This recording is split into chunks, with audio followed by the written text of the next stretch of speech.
Justice. So Min, if I could begin with you, just because, of course, the Post has this story about these documents, these emails, etc. Does that then buttress further the Democrats' claim that this was the president's decision there? I mean, if you have a decision made to withhold the aid and then the White House kind of scrambles to justify it, what does this tell us about who made that decision? Well, it certainly could. I mean, now there are a lot of documents that we disclose the existence of in the story from my colleagues over the weekend, and I do want to make this clear. There's not there's concern definitely that there's information in there that could be politically embarrassing to the president. But what's not clear at this point is if there's anything that could really trouble him legally. But clearly, these are documents, part of the many sort of documents that Democrats have been trying to get from the administration that have been withheld from them. And going back to the larger issue here, it looks like it really does look like Democrats are going to forge ahead. I mean, we'll look at the decision from look at the decision involving former White House counsel Don McGahn later today. But anything that kind of slows down this investigation, I think Democrats have made it adamantly clear that they are not going to entertain. I think Speaker Nancy Pelosi's comments last week were pretty telling when she said we will not be at the mercy of the courts. Joseph, on these emails, of course, the White House has blocked a whole host of documents, emails, not just from the White House, but the State Department, but also officials from testifying who could answer very key questions here as to who made the decision on Ukraine, etc. Can Democrats, do they have a path to getting access to these emails and communications now?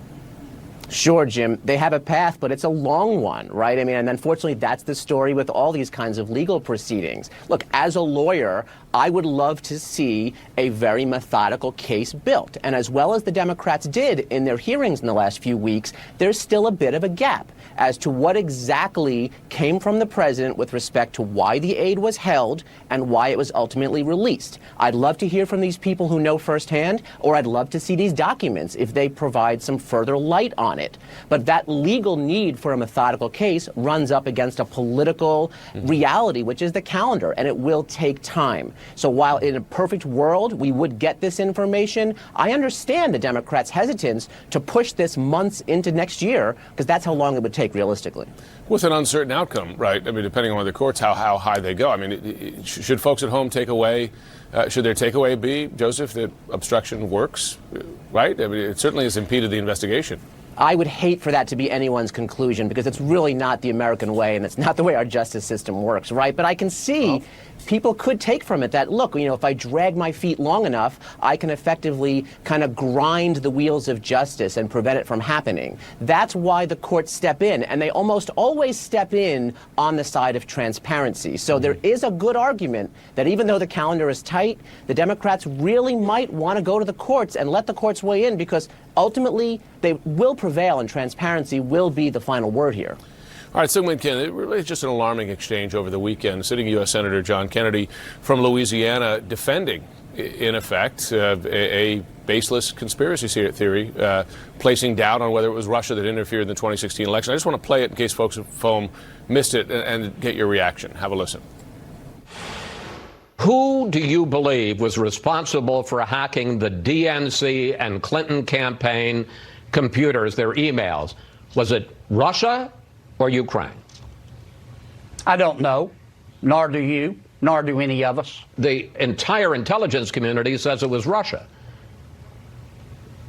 Right, but it could also be Ukraine. She's correct that Russia tried to interfere in 2016. Also, Ukrainians themselves tried to interfere also. Well, John Kennedy in particular there, as you know, Seung-Min Kim, it's a false statement. And because it's not just the intelligence community, the Senate Intelligence Committee, which is, by the way, chaired by Republicans with a majority of Republican members, also found the same. What's the game here? Why are Senator Kennedy others, are they clearly running defense for the president? What could they possibly gain from chasing down what is also, we know from Fiona Hill's testimony and others, the result of Russian propaganda here, right, to create exactly that doubt? Well, I think there's certainly, I mean, to be clear, most Senate Republicans will agree with the assessments of the Senate Intelligence Committee and the Intelligence Committee that it was Russia that interfered in the 2016 election. And yet he's sitting there on national television on Fox News stating a falsehood.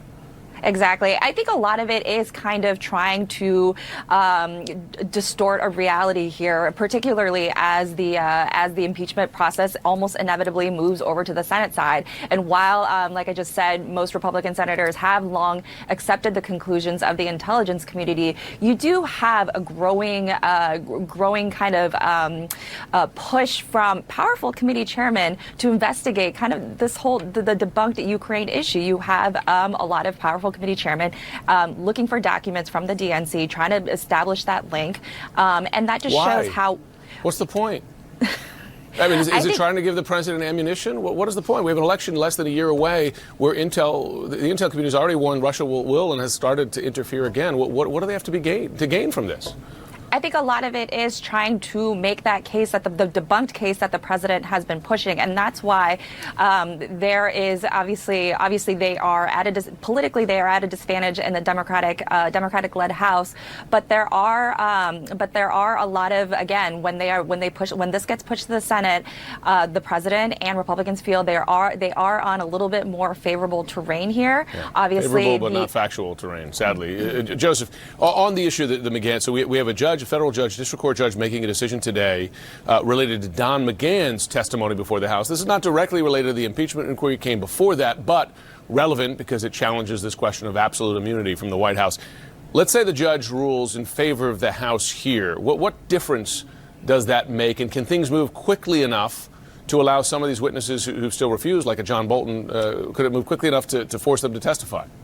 Possibly, Jim. I think it does two things. One, if the Democrats want to reach back to the Russia obstruction of justice issue, I think Don McGahn is a central witness. So if Judge Jackson finds that he has to respond to the subpoena and effectively he complies with that and doesn't drag out the appeals process, you could have a very essential witness if the Democrats want to go there. But two, it blows a hole in this absolute immunity claim. I mean, look, judges are receptive to executive privilege or attorney-client privilege or Fifth Amendment assertions, right? There are certain reasons you can get away with not testifying. But this absolute immunity, basically saying, I don't even have to show up, Judge Jackson was really incredulous at the argument last month. So I don't see her being very receptive to this one bit. And I think, to your point, the other witnesses who are relevant to the Ukraine impeachment issue will really think twice before hiding behind this kind of curtain of absolute immunity, which is really, really tenuous. I suppose unless they decide to wait it out.